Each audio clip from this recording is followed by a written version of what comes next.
Naukay ang mga ginikanan sa Tolosa, Leyte dihang mikatap sa social media ang hulga nga dunay mahitabong pagpamusil o pagpanunggab sa usa ka eskwelahan.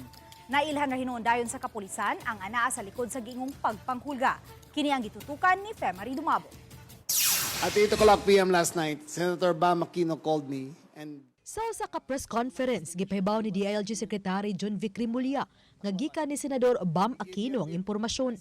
this report addresses the alleged threat at Tolosa National High School of Tolosa, Leyte.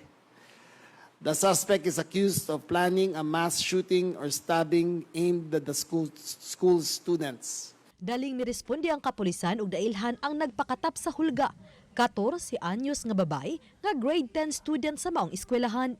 Sa interview sa Balitang Bisdak, gipahibalo ni Tolosa Municipal Police Station Chief Captain Jose Costiniano Jr.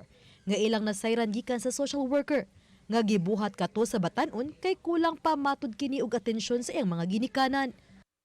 Itong bata na to, nag-create siya ng another account. Okay. Pagkatapos,